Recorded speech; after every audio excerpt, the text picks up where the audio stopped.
Hello, everyone, and welcome back to the MV Sagamore. Do things look different? Well, they should. I'm in a new room now. On my now third trip on this ship, I recently upgraded my license, and now I am the second assistant engineer. That's right, I'm moving on up in the world. So they put me in a new room, and it has its pros and cons, but let me go ahead and give you a quick tour. Got my nice big TV over here on the wall, better than my desk. It's nice little convenient here, and over here is my bathroom, which is a little bit smaller than the one in my other room, but it works. And that's my living room over there. I got a nice sofa, just like my other room, and I got my desk right over here. And the phone is actually off the hook right now because we have a phantom phone caller throughout the ship. I'll explain in a minute. And then I finally have a new addition, a new appliance, microwave, because I'm on the fifth deck now, and the galley is on the main deck, which is the first level. And it is quite a distance to travel up and down just to heat up some food. So it's actually very convenient for me to have a microwave here. And that's pretty much the tour. I have all the same amenities as my other room did, but we're going to go ahead and jump into lottery. We have new tickets. If you can see right here, I have this 150,000 a year for life and the Millionaire Maker. These are North Carolina tickets, whereas these are Connecticut tickets. And I have 19 of these tickets. I actually wanted to get 20, but I was getting them from a vending machine, and I was originally going to get 16. But after I purchased 16 of them, there were 3 left in the machine. And I was like, I got to get them, because you don't want to leave those kind of tickets behind, because it's usually at the beginning or end of a roll of tickets that you have a winner. So traditionally, I wanted to get those. And because I'm going to be doing about 16 weeks on this ship, so I wanted to do a ticket per week. And I got 18 through 00. And I already submitted these for second chance, and maybe we'll get lucky when the game ends. But and then to make it an even $600 gamble, I got 3 of these $10 tickets from Connecticut. Now I don't mind getting extra tickets because I usually like to scratch a bonus ticket on a holiday, and for the trip that I'm going to be doing from January to May, I will have 2 federal holidays and some other minor holidays, and also some birthdays. So the extra tickets I will probably reserve for birthdays. I got my own birthday in April, which is the same as the late Queen Elizabeth's birthday, and I'll save 1 ticket for that. And then I have another ticket that I will save for my older brother's wife's birthday, which also happens to be on Groundhog's Day. So that ticket will be for her. And then another ticket will be for Olivia's birthday, which is my niece. Her first birthday is coming up at the end of January. So this ticket will be for her. And if it's a $100 prize or less, she will get the full amount. But if it's above that, then that ticket belongs to me. But I will share a portion of it with her at my discretion, of course. But so what we're going to do with the weekly scratch-offs is work on the Millionaire Maker, and we're going to go start with ticket 16 and work our way down to 1. Do 1 ticket a week for the 16 weeks that I'm going to be on board. I'm now doing 4 months on, 4 months off contracts with this ship, with the other second assistant engineer, and we'll do the other 3 for birthdays, and then for these we'll probably save for the holidays. I figure, that'll be President's Day, Martin Luther King Day, and maybe Valentine's Day. But let's go ahead and get started. I have my Grod's coin again, so let's put that back into use. And I have more pictures that I want to show today, but one of them is going to be, or actually a lot of them, are going to be pictures of lottery tickets that I've won on that were won with the clutch corner. So as rare as they are, I actually gotten quite a few wins on those. I was actually kind of surprised when I was going through my photo roll and saw how many I had, so I'll share all those with you later on in the video. But for now, I always start with the bonus because it's always nice to win on a bonus, but even if you don't, it means that you have a chance to win a top prize down here. You can't really win a top prize with the bonus up here. The bonus only has small prizes, so if you win on a bonus here, you're probably guaranteed to win no higher than maybe like a $500 prize. So even if you don't win on the bonus, it's not a big deal. So let's get started. Let's see what we got here. In order to win, you have to reveal a money bag symbol, and you win the prize there. Okay, so we didn't get a money bag symbol, and before we continue, I just want to go on to the back and look at the rules here. Now, the overall odds are 1 in 3 basically, and I have 19 of the tickets, so we're probably looking at about 6 wins of this entire pack. And it's Millionaire Maker,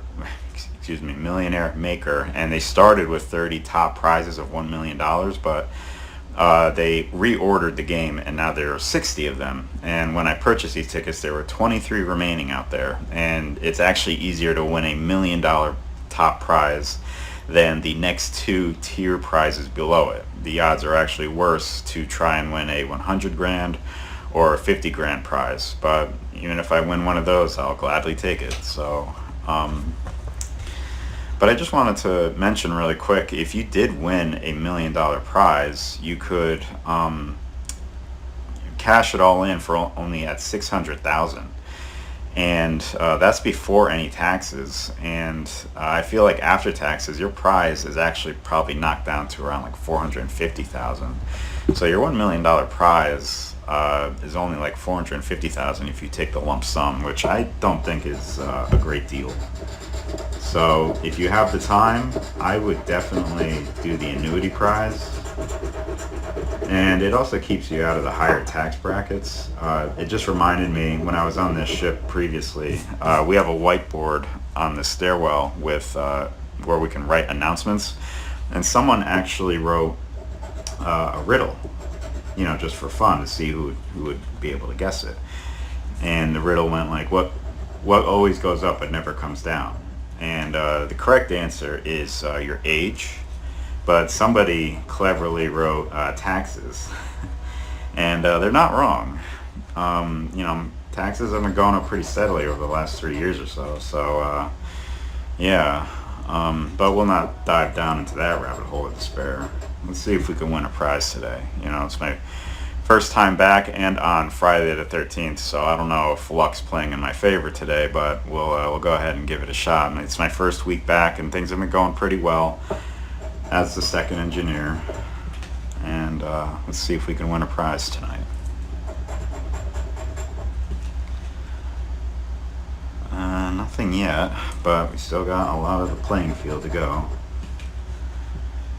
And we're getting a lot of the 60s, but we have no 60s. There's a lucky number 7. We had a 27, but not quite. Nope. We had a 26, and that would have been a nice prize. It looks like it would have been $200.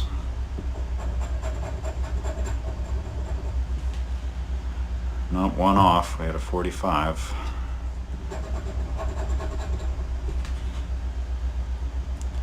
Now, I submitted all these tickets for second prize, but I wonder if you could submit for a second prize if you had a winning $1 million ticket. I don't think they would tell you when you go to submit it that it's ineligible. I think they'll still allow it on your account, but when you go to claim the ticket, because you have to claim prizes that big in person, I think when you go to claim it, then they will remove all second entry chances from your account or your name, because then they realize, it's not fair that you win a top prize and then be in the running for another top prize. You want to try and be fair and let other people have a chance to win it.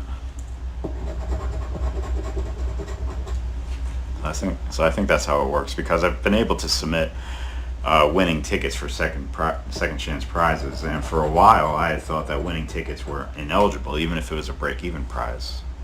We have no singles. No singles. 39. We have 29 and 19.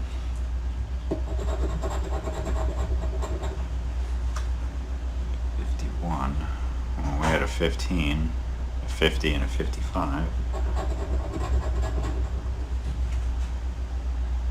Nope. All right, last row. Nope, no singles. 32. 46. Oh, we had a 45.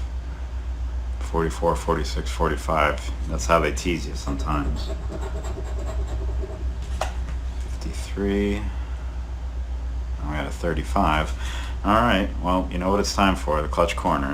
And when you see how many times I've won in the clutch corner, there's hope. We could win here. So let's see. And $500 prize would be nice for a clutch corner. So let's see. Nope. So our first ticket, our first scratch week was a bust, but that's the risk you take. So we'll try again next week, and we'll go from there, and hopefully we'll have much better luck. So thank you for joining me tonight on my first week back, and let's take a look at what we have to discuss, and some pictures too. All right, hello. And you can see I got my Batman shirt back on from my previous trip. I guess that would be my first season of episodes. This is my second season now. And believe it or not, I also found another rag with the Batman symbol on it. The same one that I had from one of my other videos, but unfortunately only half of it showed up from the rag. So maybe that had a little factor in my luck today with my first lottery scratch ticket. But anyway, so as a second assistant engineer in my position now, in addition to all my third engineer responsibilities, I am now responsible for the maintenance and operation of the boiler that's on the ship. And we also have an incinerator. And I also have to go over the air compressors. And the major thing of my position, my responsibilities, is handling all the fuel tanks and transfers between them. And when it comes to bunkering evolutions, I am more or less the person in charge of the entire evolution. So yeah, I got a lot more responsibilities, and they put me in a new room, and get a little bit more benefits and pay, and which is always nice. And yeah, I'm actually on the fifth deck, as I mentioned earlier, and I'm on like the level where the big dogs are now, because to the left of me is my boss, the chief engineer's room, and to my right is the first assistant engineer's room. So I'm on the level with some big players now, and moving on up in the world. And yeah, but both guys have been very helpful and pretty cool so far on the trip. So I think this will be another successful trip for me. And with my new schedule too, I would do 12 to midnight shift Monday through Sunday when I was a third engineer, but now I'm the midnight to 12 noon as the second assistant engineer for watch and overtime. And my body's still adjusting to that schedule, because it is difficult to sleep during the day and then wake up for a graveyard shift. And it can have a toll on one's body by working that schedule. But if and when we do go to different ports, I will be off in the afternoon, and I will actually have a few hours to go ashore and go to some restaurants or do some shopping. Whereas I couldn't do that when I got off at midnight, because a lot of stores now close around those hours. I can't go and get something to eat or do any shopping. Most stores and restaurants close by like 10 or 11 p.m. the latest now. So I will have that freedom and leisure to be able to do. But as far as the ship schedule is going, we're currently stationed in Houston, Texas, and we'll be here for probably another week or so.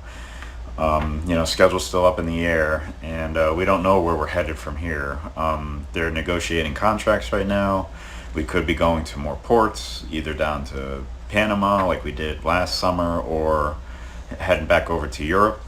But there's also a chance that we could be sitting in a shipyard for a month or two, and that would make up a lot of my current trip. As I've said, I will be doing 4 months on, 4 months off, in rotation with the other second assistant engineer.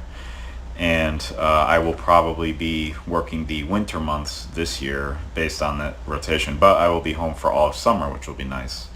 Because my family, we always love going to the beach, and I always love going camping with my friends, and I have some friends who also love to go ghost hunting in Gettysburg, so that'll be a lot of fun. But this past winter months, I was able to be home for my family for the holidays, because I had missed the 3 previous Thanksgiving, Christmas, and New Year's being on ships, but I was able to be home this time, which was a lot of fun. I got to relax and enjoy Christmas, and to see my niece, who is growing like crazy. She is definitely a toddler now, and it'll be her first birthday at the end of January, and before we know it, we're going to blink, and she's going to be a teenager and be a major problem for my younger brother. So good luck to him when she gets older. So yeah, that's pretty much my year in a nutshell, kind of. But there are also some other things coming up this year that I'm somewhat excited for, particularly movies, because I rarely go to the movie theater anymore. I used to growing up every once in a while, but being a severe, strict movie critic, the selection of movies over the last decade or so have not been to my standards, unfortunately. Like maybe every year you find 1 or 2 gems within a sea of what I call garbage. But there are 2 movies definitely coming up. One of them being John Wick 4, which I think is probably going to be the last chapter in that series, and that has been a fantastic series. I really enjoyed it, and I hope they do the last one justice, and they do it well, and I think they will. I have high hopes for that. And then the other movie is called the Super Mario World. Now, if this movie came out while I was growing up, I would be totally 100% ecstatic over it. But now that I'm kind of into the real world and I don't have much time for video games anymore, and I have a career to focus on, my interest in video games has waned. And based on, and I'm not alone with this, but based on the selected voice actors for the characters in the movie, there's a lot of grievances there, and I tend to agree. I think they really scraped the bottom of the barrel for voice actors for these characters. I think they could have done a lot better had they put a little bit more effort and research into these characters, because it's not just the voice that these people have to portray, but they also have to portray like the character of that character, if that makes any sense. And a lot of these voice actors don't do that, which is disappointing. So I may just wait until I can go over to a friend's house and watch it for free, because in my opinion, if you go to see a bad movie and pay money for it, you're basically telling the people who produced it that it's good, and they're just going to think that that quality is acceptable, and they're going to keep churning out those kind of movies, which is what I kind of feel like happened over the last 10 or 15 years, as people continually went to go see movies, no matter how good or bad they were. They just kept churning out those kind of movies, and they just got worse and worse over time, which is a shame, because when you work a long hard day, or you're at home on vacation, you just want a nice relaxing night. There's nothing better than putting on a movie, preferably a new one, and being wowed by it, instead of being worried if it's going to meet your expectations, or if it's going to respect your intelligence, or if it's just going to be a flop. So I have hope, but we'll just have to wait and see. But anyway, Before we get into the pictures, I thought we'd go back over some more random facts, and I hope I don't repeat any. I always like drawing facts from this one book, and I have yet to look up and see if a new book has been lately posted because I'd love to learn more new random facts. But this one, again, is from the same book from 2006. And I have some presidential facts because one of the holidays that I'll be celebrating on this ship will be President's Day. And one of them is that George Washington had to borrow money to go to his own inauguration for the presidency. And I thought that was really interesting, to say the least. I understand this was back centuries ago, and times and I guess money was a bit more scarce or different back then, but for a president, the leader of the country, to need to borrow money just to go to his own inauguration, just unusual to me. And then this is an interesting fact. Thomas Jefferson, John Adams, and James Monroe all died on July 4th. And between two of them, I forget which ones, they actually died like within minutes of each other on that same day. Probably different years, but that's quite a coincidence. And I thought this fact was really interesting. Before winning the presidency, Lincoln had actually lost 8 other elections for various offices that he ran for, which just goes to show never quit and just keep going. And then Theodore Roosevelt, he was actually shot in the chest, but I think he had some kind of protection underneath his clothes to have stopped the bullet, because shortly after that happened, he went and gave a full speech and did so before receiving any medical attention. Not only did the book cover this fact, but I think another channel that I watch actually mentioned that when he was going over his stories. And then the last thing that I have here is that Theodore Roosevelt also wrote 37 books, which is a great number of books. But anyway, let's jump into the pictures. I definitely want to share some of these Clutch Corner lottery tickets with you. And these I've taken pictures of over the years because as you saw me scratch the ticket, I always scratch tickets that way. I rarely ever have it any other way or any other style. So that last corner scratch off applied to all of these here. That was the Clutch Corner. And the first one is the latest one that I have, which I will be scratching on the upcoming holidays, the 150K a year. It was a $15 win, but it was right in the corner, the very last one. That's the latest Clutch Corner that I had won on, which was, I think, 1 or 2 weeks ago, actually. And then I have a Millionaire Maker ticket, which was a $60 winner, also in the Clutch Corner.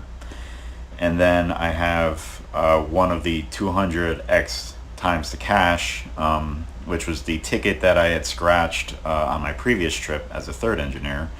That was a Clutch Corner win for only $30. And then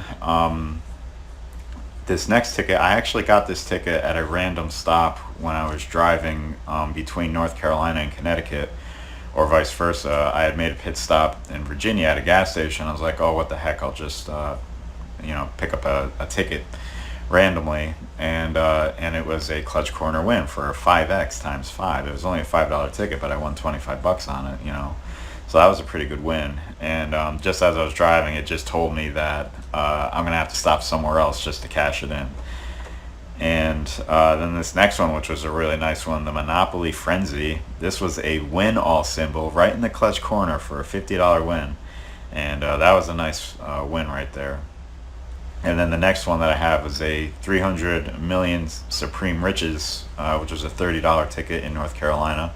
Also a Clutch Corner win for $30. And then we had some Connecticut tickets. This next one shows 2 Chrome games, and they were both Clutch Corner wins. I think I bought them from the same roll or same place for $20 and $30 wins respectively. And then this last one, this was a nice surprise because I had 2 tickets, a mega multiplier with a 10x for 50 for a nice $500 win in the Clutch Corner.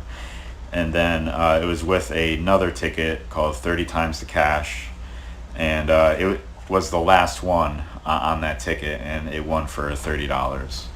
And that mega multiplier, which I'll probably show in the next video, I'll have more pictures of more unique lottery wins that I've had.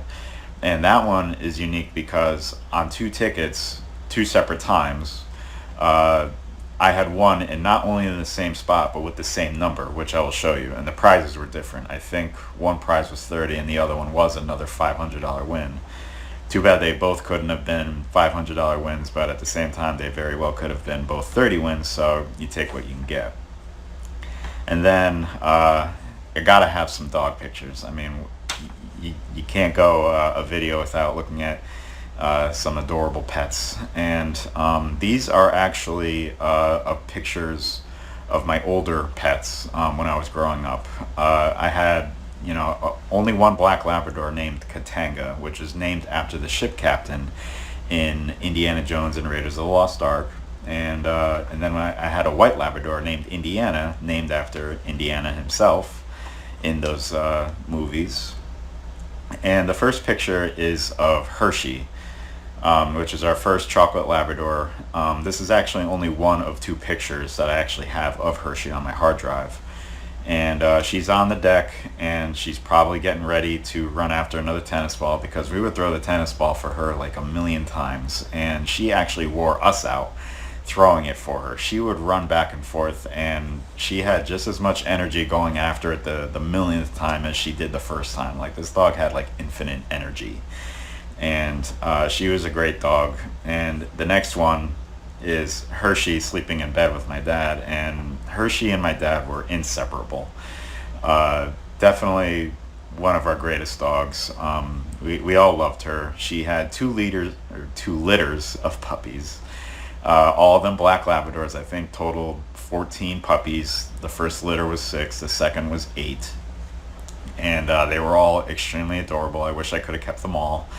But I absolutely loved those days where I sat down with all of them and they all just crawled right over me. It was just so much fun and amazing. But Hershey and my dad would go to the park all the time. Hershey loved to go swimming.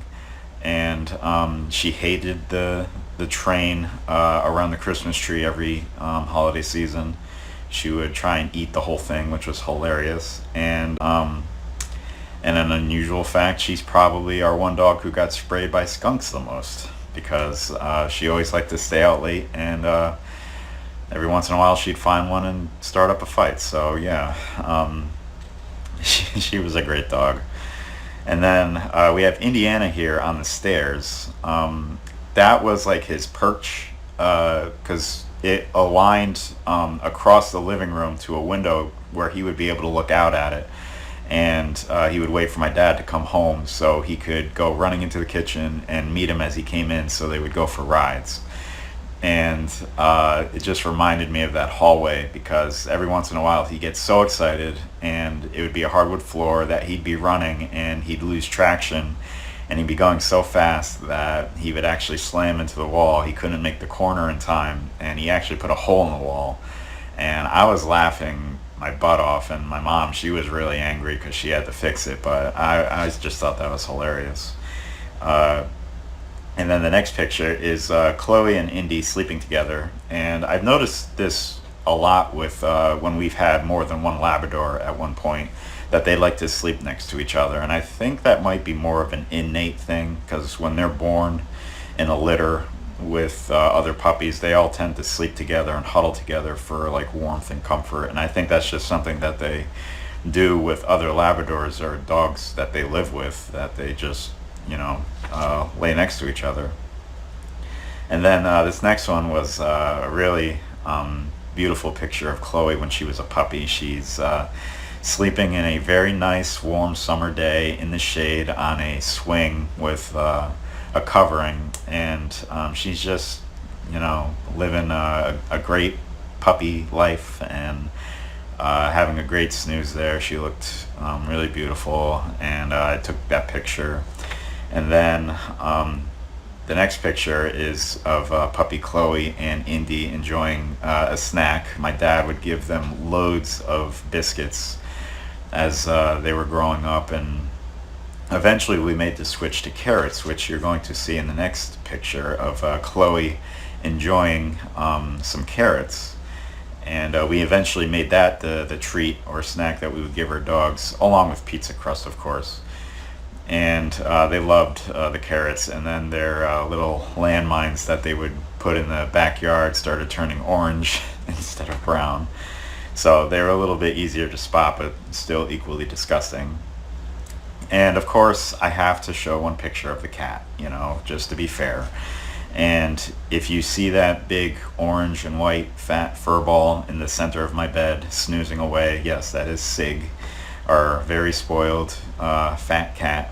And, she always finds a million new places to sleep all the time, but she's right smack center in the middle of my bed, taking up the whole thing, and probably sleeping and dreaming of her next fancy feast, which she just loves to eat all the time. And we'll make sure that you get up at 5 a.m. to feed her breakfast promptly. So that's all I got for this video. My first week of Second Assistant Engineer has gone well, and I hope it continues to go well. And I'll hopefully see you next week, and hopefully our luck will be a little better for our next lottery ticket. And yeah, it's going to be an interesting experience. So thank you for joining me, and I'll see you next time. Have a good night.